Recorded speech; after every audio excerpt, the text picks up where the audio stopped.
அது அந்த பக்கத்து தோட்டத்துக்கு போகுது, நேராக போகுது, எல்லா செடியும் அப்படியே தொடுது. ஒரு செகண்ட் அப்படியே பூ மலருது, அப்படியே மலர்ந்து எல்லா செடியும் அப்படியே பூக்கு. இந்த பக்கத்து தோட்டத்துக்காரனுக்குள்ளே போகிறதுக்குள்ளே டைம் ஆகி போயிடுச்சு, கிளம்பிடுச்சு, மேலே போயிடுச்சு. காலையில் இந்த பக்கத்து தோட்டக்காரன் கதவை திறந்து பார்க்குறான். இவன் தோட்டத்தை பார்த்தானோ இல்லையோ பக்கத்து தோட்டத்தை பார்த்துக்கிட்டான். ஐயோ ஐயோ ஐயோ ஐயோ, நானும் தானே விதை போட்டேன், நானும் தானே மருந்தடித்தேன், நானும் தானே இது பண்ணேன். அவன் தோட்டத்தில் மட்டும் பாரு எப்படி பூத்து குலுங்குது, எப்படி பூத்து குலுங்குது. நம்ம எப்படி சொல்லுவோம், பாரு சாமியே கும்பிட மாட்டேன், அவன் சந்தோஷமா இருக்கிறான், நான் விழுந்து என்கிட்ட ஒன்றுமே பூக்க மாட்டேது. மேலேருந்து இந்த தேவதையை நோட் பண்ணிக்கிட்டே இருந்தது. மறாவது நாள் மறுபடியும் தேவதை வருது, பக்கத்து தோட்டக்காரங்கிட்ட போகுது, எல்லா செடியும் தொடுது, ரெட்டிப்பாக பூக்குது, மறுபடியும் ஜடதையா பூக்குது. கதவை திறக்கிறான். மறுநாள் காலையில் எப்படி இருக்கும், அவனுக்கு வயிறே வெளியே வந்துடும் போல் இருக்கு. சண்டாள பாவி எனத்தை ஊத்துறானே தெரியலையே அப்படின்னு.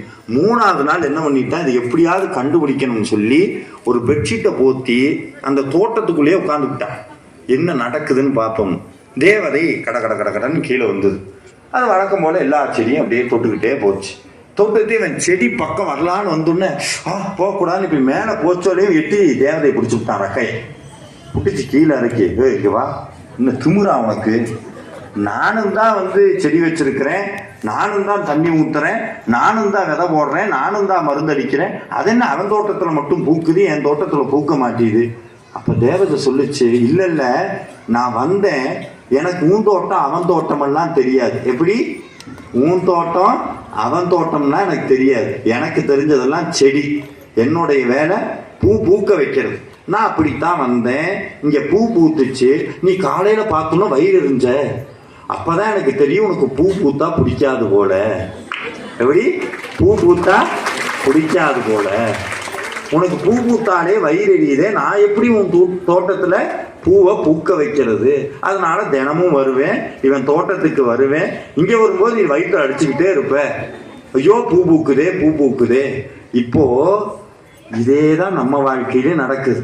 எப்போ பிறருடைய சந்தோஷத்தையும் பிறருடைய ஆனந்தத்தையும் நம்ம வாழ்க்கையில் இல்லாததையும் நினைத்து அந்த மோசமான கவலை எனும் உணர்வை வளர்க்க நல்லா வார்த்தையை கவனிக்கணும். உங்களுடைய மனதிற்கும் உங்களுடைய ஆத்மாவிற்கும் பிரபஞ்சத்திற்கும் உங்கள் வார்த்தைகள் புரியாது. எப்படி வார்த்தைகள் புரியாது, அதுக்கு மொழி கிடையாது. சாமி பிரபஞ்சம், முருகன் பிரபஞ்சம். முருகன்கிட்ட போய் என்ன சொல்வீங்க, முருகா என் கவலையை தீர்த்துவை, முருகா என் கவலையை தீர்த்துவை. முருகா